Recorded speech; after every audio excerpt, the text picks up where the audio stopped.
Hello friends, कैसे आप सभी। आज हम वैदिक सभ्यता से जुड़े हुए कुछ महत्वपूर्ण प्रश्नों को हल करेंगे। ये प्रश्न विभिन्न परीक्षाओं में पूछे गए हैं और आने वाले परीक्षा में भी पूछे जाने की पूरी संभावना है। तो चलिए स्टार्ट करते हैं। हमारा आज का पहला क्वेश्चन है, पूर्व वैदिक काल या ऋग्वैदिक संस्कृति का काल किसे माना जाता है। तो फ्रेंड्स, यह 1500 ईसा पूर्व से लेकर 1000 ईसा पूर्व का जो काल था वह पूर्व वैदिक सभ्यता का काल था। तो हमारा आंसर क्या हो जाएगा, बी हो जाएगा। जबकि अगर पहले ऑप्शन की बात करें तो 2500 से लेकर 1750 ईसा पूर्व जो है वह सिंधु सभ्यता का काल था। वर्ण व्यवस्था से संबंधित पुरुष सूक्त मूलतः कहाँ पाया गया है। तो इसका उल्लेख ऋग्वेद में किया गया है। ऋग्वेद के 10वें मंडल में पुरुष सूक्त का उल्लेख है, जिसमें सबसे पहले वर्ण व्यवस्था की चर्चा की गई है, यानी हमारा आंसर डी हो जाएगा। अगला प्रश्न देखते हैं, भारत के राज्य चिन्ह में प्रयुक्त होने वाला शब्द सत्यमेव जयते किस उपनिषद से लिया गया है। तो फ्रेंड्स, यह मुंडकोपनिषद से लिया गया है, यानी कि हमारा आंसर सी हो जाएगा। अगला प्रश्न है, ऋग्वैदिक आर्यों का मुख्य व्यवसाय क्या था। तो उनका मुख्य व्यवसाय पशुपालन था, यानी कि हमारा आंसर बी हो जाएगा। अगला प्रश्न देखते हैं, ऋग्वेद का कौन सा मंडल सोम देवता को समर्पित है। तो ऋग्वेद में कुल 10 मंडल है, जिसमें से जो 9वां मंडल है वह सोम देवता को समर्पित है, यानी कि हमारा आंसर सी हो जाएगा। अगला प्रश्न देखते हैं, उत्तर वैदिक संस्कृति का काल किसे माना जाता है। तो 1000 ईसा पूर्व से लेकर 600 ईसा पूर्व जो है वह उत्तर वैदिक संस्कृति का काल माना जाता है। तो हमारा आंसर बी हो जाएगा। भारतीय संगीत का आदि ग्रंथ किसे कहा जाता है। तो सामवेद को जो है भारतीय संगीत का आदि ग्रंथ कहा जाता है, और इसके जो गाने वाले थे उन्हें उद्गाता कहा जाता था। तो हमारा आंसर डी हो जाएगा। ऋग्वेद में किस देवता के लिए पुरंदर शब्द का प्रयोग किया गया है। तो फ्रेंड्स, इंद्र देवता के लिए ऋग्वेद में पुरंदर शब्द का प्रयोग किया गया है, और ऋग्वैदिक काल में इंद्र जो थे सबसे महत्वपूर्ण देवता थे, और इनके 250 ऋचाओं की रचना की गई है। तो हमारा आंसर क्या हो जाएगा, बी हो जाएगा। वैदिक गणित का महत्वपूर्ण अंग क्या है। तो यह शुल्ब सूत्र है। शुल्ब सूत्र में जो है यज्ञ वेदियों के माप वगैरह के बारे में चर्चा की गई है, और ज्यामिति का उल्लेख किया गया है। तो हमारा आंसर सी हो जाएगा। अगला प्रश्न है, प्रसिद्ध दशराग्य युद्ध किस नदी के तट पर लड़ा गया था। तो यह प्राचीन भारत का सबसे महत्वपूर्ण युद्ध था, और यह पुरुषनी नदी के तट पर लड़ा गया था, जिसका आधुनिक नाम अभी रावी हो गया है, यानी कि हमारा डी आंसर सही हो जाएगा। उपनिषद आधारित है, यानी उपनिषदों का आधार क्या है। तो उपनिषद जो है मूलतः दर्शन पर आधारित पुस्तक है। अगला प्रश्न है, वैदिक युग की प्राचीनतम संस्था कौन सी थी। तो वैदिक युग की सबसे प्राचीनतम संस्था जो थी यह विदत थी, यानी कि सी आंसर हो जाएगा। अगला प्रश्न देखते हैं, सभा और समिति प्रजापति की 2 पुत्रियां थी, इसका उल्लेख किस वेद में मिलता है। तो फ्रेंड्स, इसका उल्लेख अथर्ववेद में मिलता है, यानी कि डी आंसर सही हो जाएगा। अगला प्रश्न है, गोत्र व्यवस्था प्रचलन में कब आई। तो फ्रेंड्स, उत्तर वैदिक काल में जो है गोत्र व्यवस्था जो है प्रचलन में आई, जब वर्ण व्यवस्था पूर्णतः जाति पर आधारित होने लगी थी, उसी समय गोत्र व्यवस्था का भी प्रचलन स्टार्ट हुआ। तो यह हमारा सी आंसर हो जाएगा। अगला प्रश्न है, आर्यों के आर्कटिक होम सिद्धांत का पक्ष किसने लिया था। तो बाल गंगाधर तिलक का मानना था कि आर्य जो है वो आर्कटिक प्रदेश से आए हैं। तो हमारा आंसर सी हो जाएगा। अगला क्वेश्चन देखते हैं, प्राचीनतम स्मृति मनुस्मृति मुख्यतः किससे संबंधित है। तो यह समाज व्यवस्था से संबंधित है, यानी कि हमारा आंसर ए हो जाएगा। मनुस्मृति में जो है सामाजिक जीवन के बारे में विस्तार से चर्चा किया गया है। अगला प्रश्न है, वैदिक नदियों और उनके आधुनिक नाम में कौन सा सुमेलित नहीं है। यहाँ नहीं पे ध्यान दीजिएगा। तो इसमें हम पहले आंसर बता देते हैं, ये डी आंसर हो जाएगा।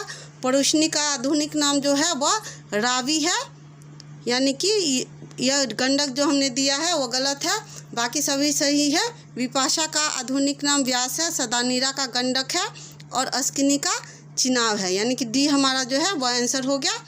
नेक्स्ट क्वेश्चन देखते हैं, ऋग्वेद में अघन्या शब्द का प्रयोग किसके लिए किया गया है। तो फ्रेंड्स, इसका प्रयोग जो है गाय के लिए किया गया है, और गाय जो है सबसे महत्वपूर्ण पशु था, और उस समय जो युद्ध भी होते थे वह गायों के लिए होते थे, और गाय का उल्लेख जो है ऋग्वेद में 176 बार किया गया है। इसी से पता चलता है कि गाय कितनी महत्वपूर्ण थी। और फ्रेंड्स, मैंने ऋग्वैदिक काल और उत्तर वैदिक काल पर अलग से डिटेल में वीडियो बना दिया है, आप उनको देखेंगे तो आपका कॉन्सेप्ट और भी ज़्यादा क्लियर हो जाएगा। चलिए नेक्स्ट क्वेश्चन को डिस्कस करते हैं। उत्तर वैदिक काल में किस देवता को सर्वोच्च स्थान प्राप्त था? तो उत्तर वैदिक काल में प्रजापति को सर्वोच्च स्थान प्राप्त था।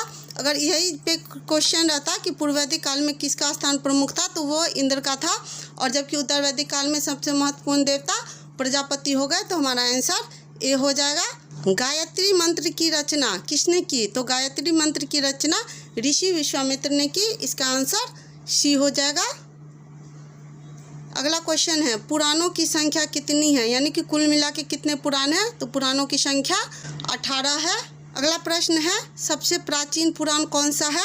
तो मत्स्य पुराण सबसे प्राचीन है और इससे सातवाहन वंश के बारे में जानकारी मिलती है, यानी कि ये हमारा आंसर हो जाएगा। नेक्स्ट क्वेश्चन को देखते हैं, उपनिषदों की संख्या कितनी है? तो उपनिषदों की संख्या 108 है, यानी कि बी आंसर हो जाएगा। अगला प्रश्न देखते हैं, आध्यात्मिक ज्ञान के विषय में नचिकेता और यम का संवाद किस उपनिषद में प्राप्त होता है? तो फ्रेंड्स, यह कठोपनिषद में प्राप्त होता है, तो यानी कि सी आंसर हो जाएगा। नेक्स्ट क्वेश्चन देखते हैं, कपिल मुनि द्वारा प्रतिपादित दार्शनिक प्रणाली कौन सा है? तो कपिल मुनि ने सांख्य दर्शन का प्रतिपादन किया था, बी आंसर हो जाएगा। नेक्स्ट क्वेश्चन है, न्याय दर्शन का प्रतिपादन किन्होंने किया था? तो इसके प्रतिपादक गौतम ऋषि थे। और दर्शन और उनके प्रतिपादक के नाम अक्सर परीक्षाओं में पूछे जाते हैं, तो इनको आप अच्छे से याद कर लीजिएगा। यहाँ गौतम ऋषि हो जाएंगे न्याय दर्शन के प्रतिपादक, तो बी हमारा आंसर हो जाएगा। अगला क्वेश्चन देखते हैं,